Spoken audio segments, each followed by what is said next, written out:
Right, all right. Thank you No for coming worries. on the Eagermans. Pleasure mine. I thought it'd be quite interesting to have you because, well, first, you're someone who's very similar to me in the sense that you found your path in life and you're working Yeah. hard towards attaining success in that field. And second, we're roughly the same age as well, isn't it? Yeah, it's only Yeah, one you year were gap. you were a year below me in school back Yeah. in days. So, you are a police officer right now. Yes. Tell me, how's that like? At the It's- age of 20, you're a police officer. I feel like I joined when I was 19, and that was prior to that. I left Heathrow because I worked as a security officer. I saw a lot of police officers at Heathrow. Oh yeah. I feel like that was one of like, as a young kid, you know, when kids look at like guys with guns and stuff when you're playing games, like yeah, I want to be like them. So I was like, I you know know what what, you mean. yeah, it's like yeah, you know, that's a bit of me. But also my brother was a police officer as well, so I Right. was like, I think that could be well and truly my calling, where my entire purpose, what I think it is to just protect and serve the people. Yeah. So I thought, in my opinion, it was like, it's going to be a great career, and I feel like there's a lot of challenges because when everyone looks at you, especially the members of the public, they'll usually they always say to me, like, you're a bit young to be a police officer. Right. And I agree. I think I am, but there's never a right age to start Yeah. a right. career. I feel like a lot of my inspectors and more senior members of leadership, they started at 18. Oh yeah, when they were young. Yeah, when they were young. So I think it just gets to show. I think it's never too early to start, especially in the armed forces. You can join when you're 16 as a soldier. So there's never such thing as too early to start. So when you're out and about on the streets, people can actually sense that this is a young officer. Oh yeah. I think Yeah? sometimes your face says it. Like people that don't grow facial hair, they'll look at he's quite young. But there must be challenges that come with it, isn't it? Yeah, there's always challenges in terms of just it all depends on situations. Right. It's all about situational awareness. For example, you can look at the recent uprising of Palestine protest. You can see the tensions and you can see the social media progress around it. How officers are under a lot of scrutiny, especially in the current climate. There's a lot of scrutiny against police officers, no matter what organisation you're part, whether it be in London or outside London. But when you're in the midst of that chaos Yeah. as a young officer, Yeah. and when you're facing challenges, when you're sort of encountering issues in that field, would you say that one of your challenges is that people don't take it that seriously because they perceive your age as perhaps it indicates that you're not competent enough to do the job? I feel like a lot of members of the public do probably think that. However, it's how you put yourself across. Right. Yeah. And part of being a police officer is it's a lot of challenges you have to overcome. And one of the part of the challenges, yes, for people who don't know, I'm a police officer in the Metropolitan Police Service. So we're police officers in London. Part of our organisations is policing by consent. That's always been this organisation's goals since the 1800s when it started off. Right. Yeah. But also part of the challenge becomes, as a police officer, you are the authoritative figure. And you need to project the authority in terms of when chaos is everywhere. Right. Right. Especially protests, prime examples, you are the projection of authority. And I feel like when I find myself in those situations, I need to project the authority, and it works. When you project the authority, you show them Right. that you are not messing about. Right. And I think when you project authority, you come across as competent as well to some degree. Yeah. I mean, I'm what, like a year older than you. I'm 21, and I got into a managerial position when I was 19, and people didn't know my age at that time. Yeah. So when they first started finding out that, whoa, he's 20 years old, he's 21, and he's our manager, people perceive you differently. Oh yeah, And therefore. that's a challenge when you're in a position of leadership and when you have to manage a team of certain people. But one of the things I realized was the more I focus on becoming competent, the more I will start to win their respect as time goes on. Because eventually what people look at at the end of the day is whether you're capable of getting the job done or not, right? So even now, I mean, I'm a hospitality professional. I work in one of the biggest Hilton hotels outside of the States, and It's a pretty big hotel here in London with over like 1,100 rooms. Oh And yeah, yeah. I managed to land a duty manager role at this hotel. So when people first started finding out about my age, they were like, wow, how did you do that? And then as time went by, they were like, okay, this guy's pretty good at his job. Yeah. So, you know what, screw his age. And I'm assuming that's something happened to you as well. isn't Yeah, it? yeah. I feel like I'm in the process of that. Granted, on my team, I am the youngest officer. Yeah. And when I started my entire police journey, there was an officer who applied when she was 17, Okay. and she started training as soon as she turned hit 18. 18, yeah. So I feel like, especially in a big organization like yourselves and ours, right? When you are the youngest, there's a lot of pressure on you to perform. To perform, Because right. there's a set level of expectation that you need to go above and beyond. Right. As police officers, we don't really get a chance to just say, yeah, we hit that, that's it, we leave it at that. We always go above and beyond what it's expected. Yeah. And that's the pressure that we have to deal with on a constant basis, whether any calls we go to, anything. It's just part of our operational goals per se. Yeah. And would you say that every milestone you hit, you've become a more confident version of yourself? Oh yeah, definitely. Does it prove to yourself that, you know what, yeah, you're capable of getting the job done? Oh yeah, definitely. I feel like every milestone there's always that sense of relief, like, that was tough. Right, that was tough, but I made it. You made it, You feel like your confidence grows, and to the point where, okay, you're so confident enough that I can try new things. I can go out of my comfort zone. Right. And part as police officers, right, we go out of our comfort zone on a daily basis. Yeah. We wake up every day knowing we expect the unknown, Yes. and that takes a lot of confidence as it is. So your role is pretty much pushing you to become a better version of yourself every day. Precisely, yeah. Yeah, You could precisely say that, yeah. Yeah, and there's also an element of uncertainty, isn't it? Because when you're out there on the streets, you don't know what's going to come your way. So No. the control room can tell you, hey, this is what's happening there, ask you to go there, and you have no idea what's going to come your way, but there's a challenge there that you have to face, and you have to essentially think on the spot. Yeah, precisely, yeah.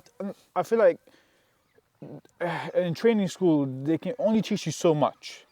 They can teach you the basics, the laws and everything, and they will do some scenarios with you and role plays and stuff like that. But in my eyes, that's nothing compared to What's the actually reality. out there, the reality. Precisely, like the amount of times per se, like you can say is, I have winged a call, right? Because you have to improvise on the spot. Because calls like these, they're constantly change. They're Right. never just one thing. Right. One thing splits into two things. Yeah. It's like just I'm splitting up. That's what entirely our calls are. You have to improvise on the spot, and that takes a lot of knowledge and you being competent. You need to have the confidence in your skills. Yeah, it just reminded me of something. I remember when I used to work at another hotel and I was doing a night shift, and this one time the stranger just walks through the doors, starts shouting, screaming, makes his way to the accessible toilet, locks himself in there, and starts threatening us. You know, so I knock on the door, hey, come on, what's the deal here? And he just wouldn't. He just starts very aggressive behavior. So I thought, you know what? The best thing to do here would be to call the police. So I did call the police in that moment, and they were very quick in their response as well, because I told them, yeah, this person might have a knife on him. You never know. Came, you know, luckily managed to came out, and I felt safe afterwards. But you do a lot of night shifts as well, don't you? Yes, so the current pattern, I think, if I'm not mistaken, so on response, so I'm a response officer, meaning I attend 999 calls and stuff like Right, that. okay. Right. So you have two types of, you have multiple departments in the police, but the two major kinds are safe in neighborhood, so it's your community policing, Understood. right? And then you have response officers like myself that attend 999 calls when you see a police car going on blue lights past the sirens. Right, That's so us. you're mostly in those cars. I'm mostly in my car. Understood. That's pretty much what my line of career is. Yeah. And we have to be quick no matter what, because at the end of the day, we have a goal to deliver. You guys, as public, you pay us through your taxes, and it'll be very wrong if you don't deliver. Yeah, absolutely. Would you say that there is an incident that sticks out in your head in particular, like a memorable, a challenging day? There's multiple incidents. Yeah.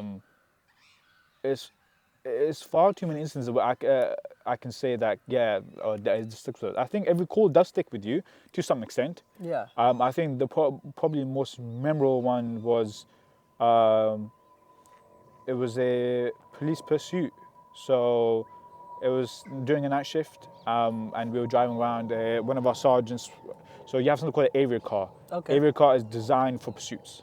Right. It's like it's your supervisors in that car, and they go around. What do you mean by pursuit? Like Pursuits are police chase. Oh, okay. All right. Right. Oh, right. Yeah, so police chase. And this car, it was on our system. It showed they were suspected for some sort of dealing drugs and stuff like that. And a clone plates. Oh, no, fake number plate. Fake number plates, yeah. And obviously we tried to stop it, didn't stop. So it led us around a very high-speed, dangerous chase for about 10 minutes. Ooh. Due to the driver that didn't stop for us. Fair enough, he's a good driver. Yeah. But at the end of the day, you're only such a good driver as your car. Yeah. And unfortunately, it did crash. Luckily, it didn't hit anyone. Okay. That driver crashed. The driver crashed, but luckily, no one got injured, except for the occupants in the car, because of the crash. Yeah. But Also, the driver actually. yeah, the driver okay. simply just Yeah. misjudged, perhaps. I don't know. And I think it was when you come out the car and because obviously as soon as they're going to stop, if they aren't going to stop, you know for a fact, if they do crash or whatever, they're going to get something called decamp, which is you leave the car and you start running away to avoid us. Right. And it's that police chase. Then you get a foot chase. That seems like a fucking scene out of a movie. It is in a way, yeah. Yeah, like it's a a lot of police chase around adrenaline. London.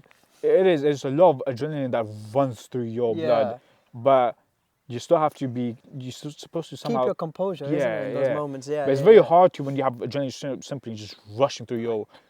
When you have so many near misses, even as you're in a police car. How do you even like find out that car potentially has a drug dealer? You run through our systems. It's just again it goes down to.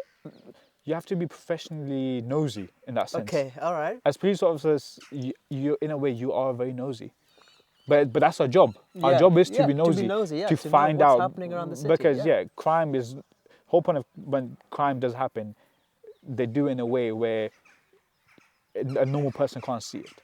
Oh, okay. Right. So whenever you see in London the phone snatch and stuff like that, it started as a one-off thing, two-off thing.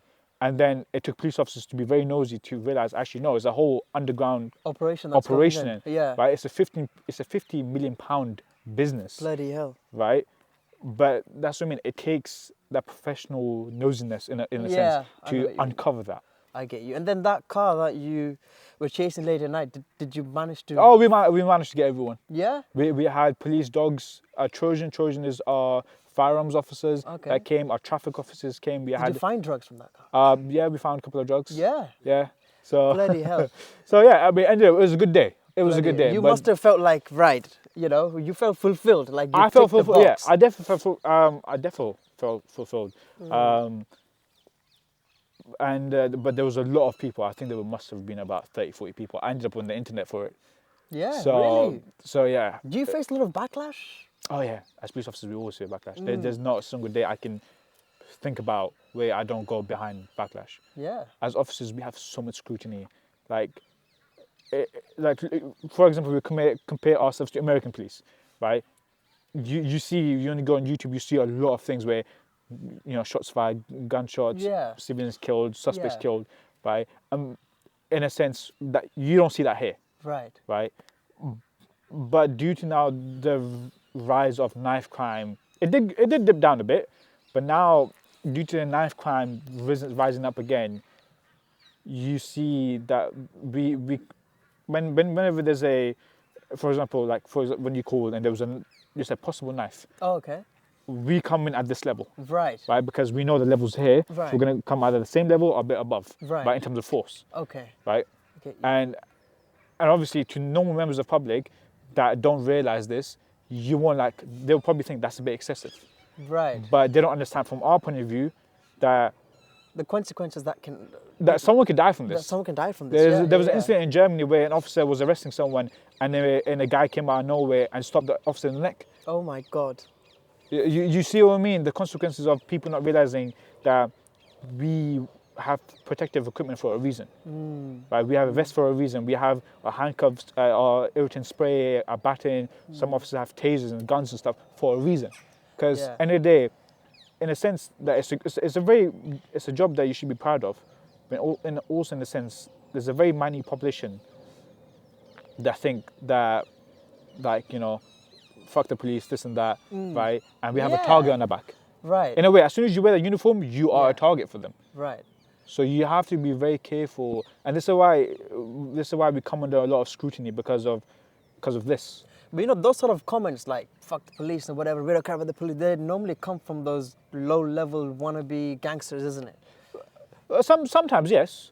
Yeah. It's like the ones you see on the street that are trying to be tough, that try to put on a face that doesn't belong to them. You know, like the London's roadmen. let's put it that way. Yeah. No. In a sense, yes. But I also feel like it's partly down to just how some kids are brought up. Yeah. Like when you especially look at, like, London is a very diverse city. I think in my eyes it's probably one of the most diverse cities in the entire world. It is. Right? It's well over 100 languages spoken, well over... There's people here from all over the world. Precisely. Right? Such a diverse community we have in London. But part of the diversity comes with how unfortunately some kids have lost fathers growing up, so that lack of father figure, right, has gone out the window. Right? So they look for other ways of achieving that. For me, like, I lost my father when I was quite young. Yeah. Right? But for me, luckily, I didn't turn up like them because I found a purpose and I stuck to that. And ever since, you know, I've stuck to it, here I am. Would you say not having a father figure in your life perhaps forced you to become mature at a young age? 100%. 100%. Yeah. I feel like you look at, for example, in a way it's a blessing, but in a way it's also not a blessing. Because for me, part of me is, my mum's been a single parent. She raised, you know, my siblings, and I.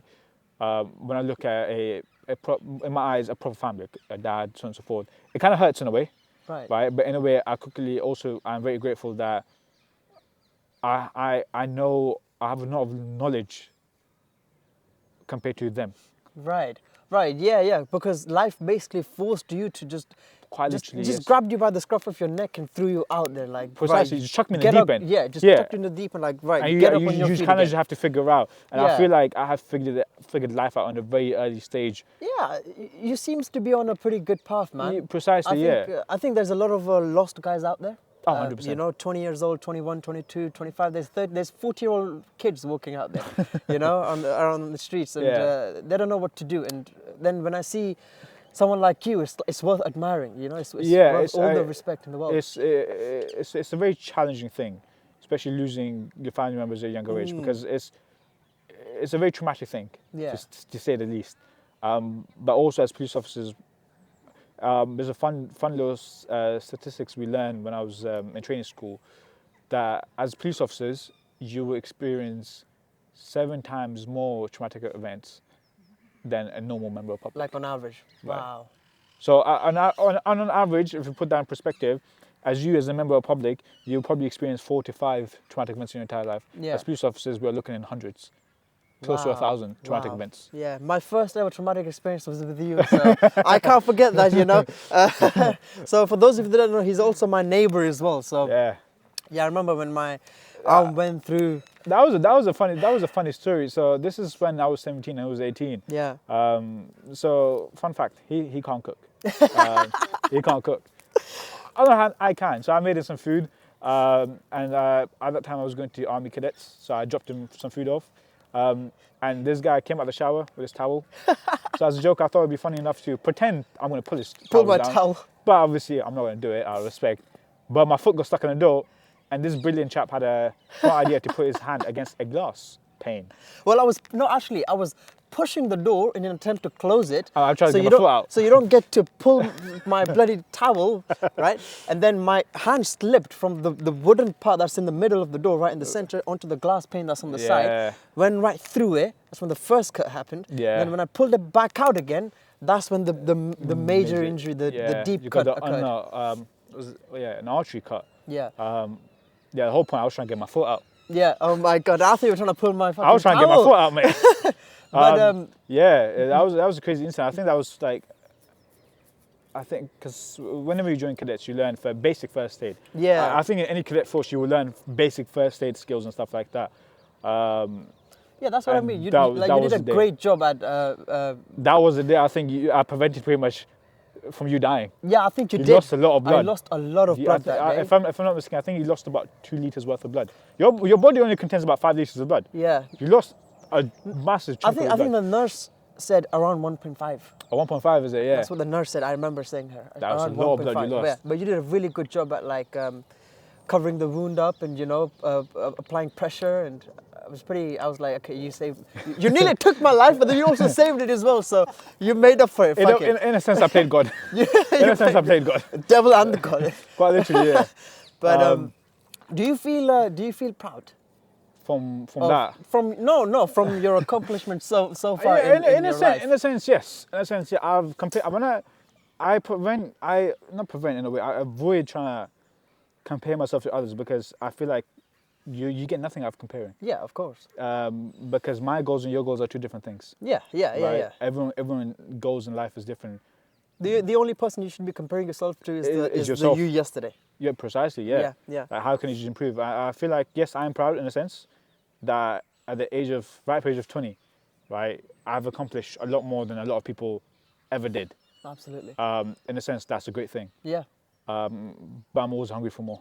Yeah. It's right. I have that self-driven hunger where I just want more. No, don't ever lose that ambition. Yeah. Yeah. I always want more. That's the one thing. Yeah. I feel, but in a sense, that could be good and bad. Yeah. Because that's also in a way greed is taking over. So it all goes down to your moral judgments.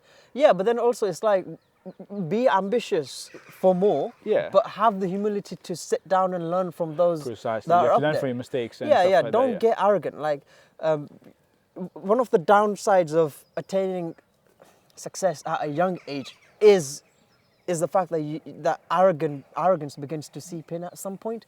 Yeah. And that's precisely when your downfall starts to begin, right? Precisely. I think that's with a lot of people that have that entrepreneurial mindset in a sense. Yeah. They start seeing success. Exactly. And they get arrogant. Absolutely. And that is the downfall. They Yeah. could have been the next bloody Elon Musk or Jeff Bezos for all you know. Yeah. But it's that arrogance that got to them. Arrogance that got to And- your head, yeah. And Yeah, Scarface from Tony Montana, yeah, precisely. Yeah. Especially you look at all the drug empires as well, right? Even the police, we see a lot of drug empires come and go, yeah, right?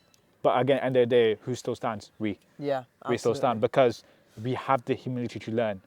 We still learn from our mistakes and we come back stronger than ever. But you see these drug gangs and empires and stuff. Yes, they peak, but then their downfall is caused by us because we have learned from our mistakes. Yeah. They don't. Yeah. One of the things I wanted to know was whenever you get those calls, Yeah. when you're out there on the streets, Yeah. once you reach the crime scene or whatever, Yeah. what do you see? Is there mostly like in terms of age?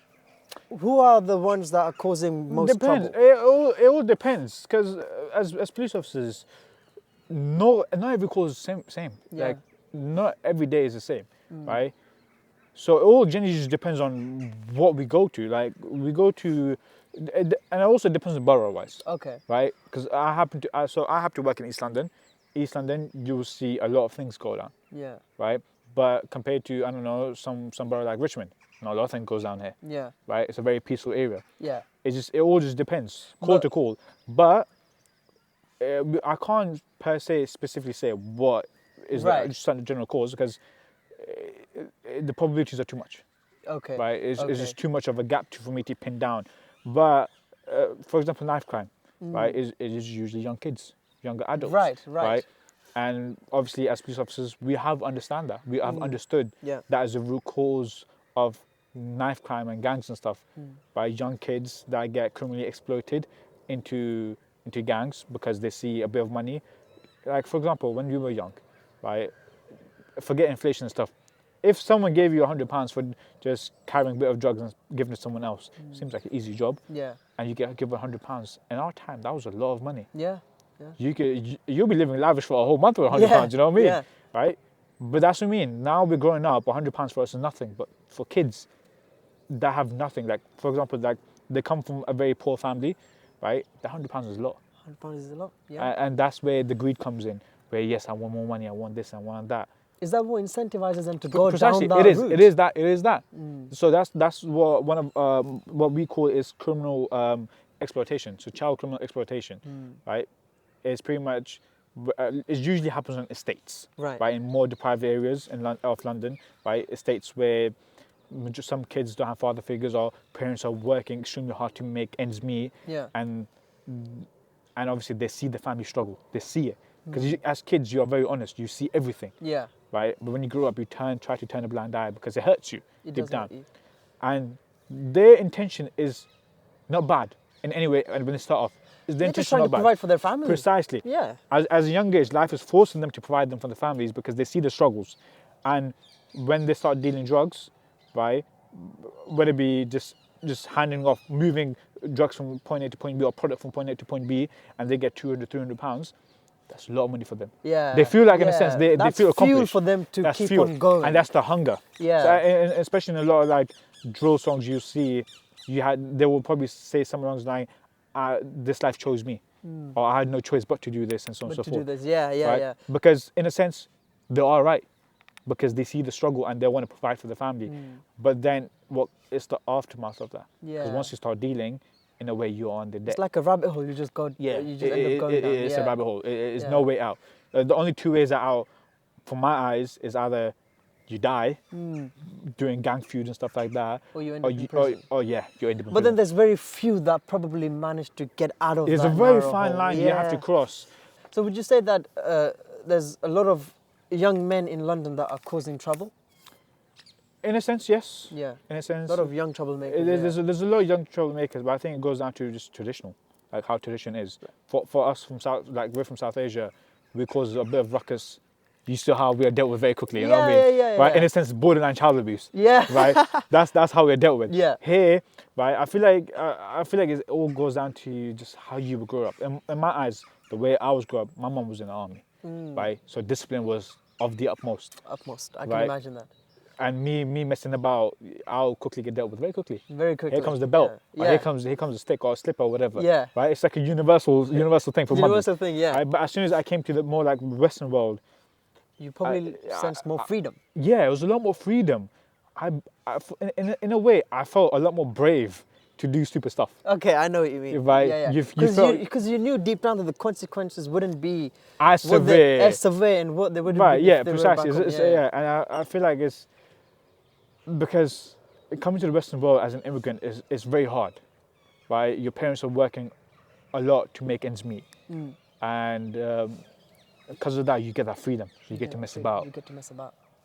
and obviously And the your laws. parents also have a less sort of losing of less grip time. on you. Yeah, it's more of like they have less time with you, so they don't notice that much, and that's where the naughty side comes out of you, and that's where mistakes happen Yeah. and consequences occur. Yeah, yeah. And I feel like that's the problem with the young kids these days is a lack of time they have with parents. Like a type down, yeah.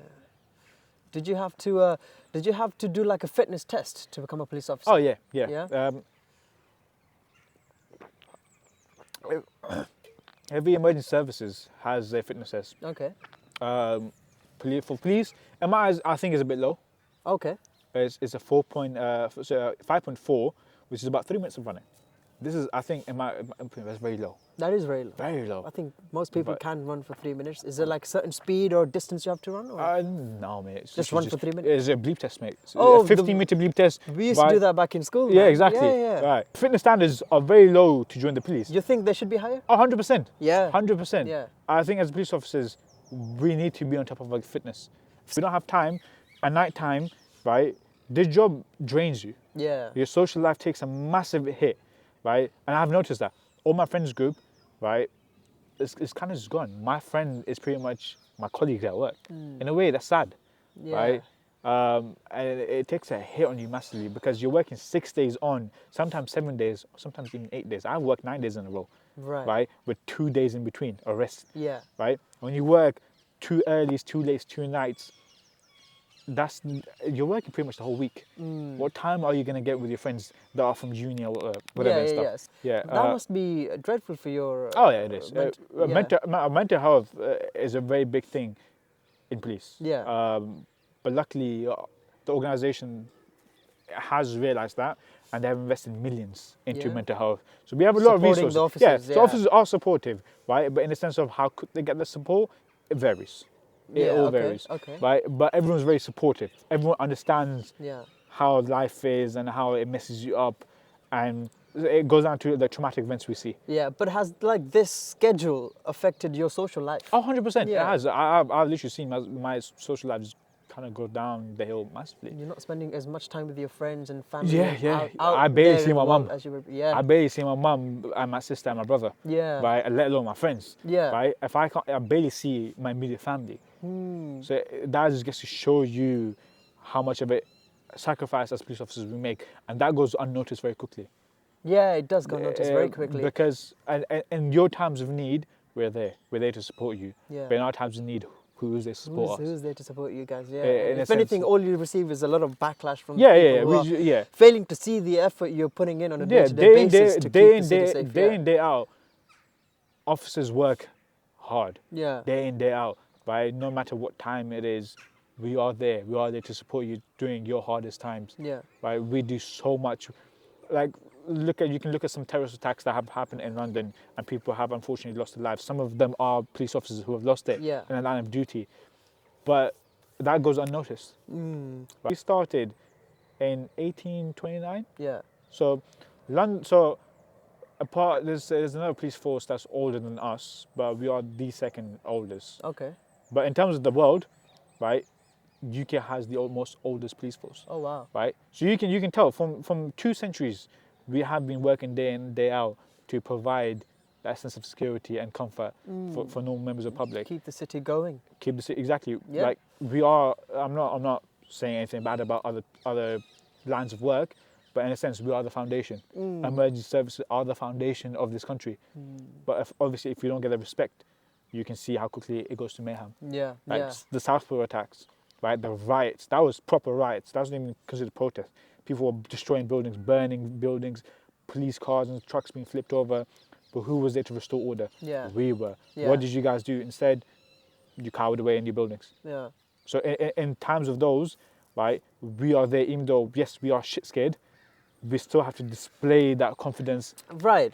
And to push through. face the fear. Yeah, we have to face the Yeah, fear. yeah, yeah. Because if we don't, who will? Right. But then it's moments like these, isn't it, that then contribute to your own self-improvement as well. Oh, yeah. Yeah. Yeah, Like yeah. I'm sure working as a police officer has definitely taught you or has contributed towards you becoming less fearful.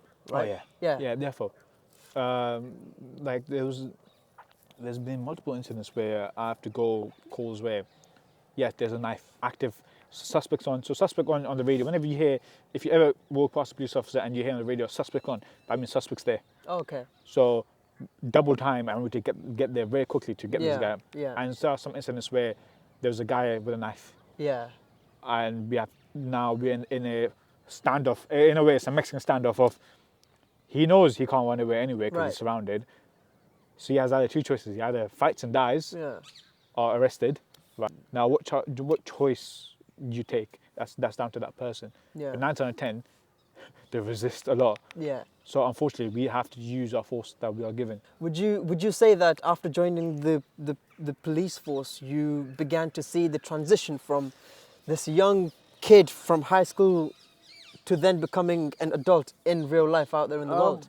Like that switch from a high school kid to the real world adult. Yeah, definitely. Yeah. What sort of things contributed to that transition? I think it's just a sense of like, oh shit, this is a big boy job. Yeah. Right. Like I need to get my life in order and get on with it and prove and develop myself and provide. Yeah. So what sort of skills would you say you started developing after joining the force? Working under pressure, I think that's one of Yeah, the biggest I can ones. I think imagine, working under pressure and working with fear. Yeah. Fear is your biggest killer in this job. Yeah. Because you can't be scared. you can't be scared. You can't be scared. It's okay to be scared, don't get me wrong, but you can't display that. Because can't as soon as they sense that, it's game over for you. Yeah, but that's like the very definition of courage is to do it despite the fear. It's literally part of MPS values. One of them is courage. courage. We need to display courage because in times of, for example, the London Bridge attack, right? The marauding attack, right? You saw officers there. There's a lot of clips on YouTube and TikTok, Instagram, whatever, right? You see officers shouting, "Run away!" Wow. So they're running the other way, and we're running towards danger. Yeah. Right. That's Yeah. courage in itself. That is courage in itself. Absolutely. But we need to, because end of the day, we need to protect you guys. Yeah. We're there for that, Yeah, protecting yeah. members of the public. What are you doing on a day-to-day basis to improve yourself as a person, as a police officer? You know. I think partly way it's feedback, constructive feedback. That's what that is. Do you get a lot of that? Yeah, 100%.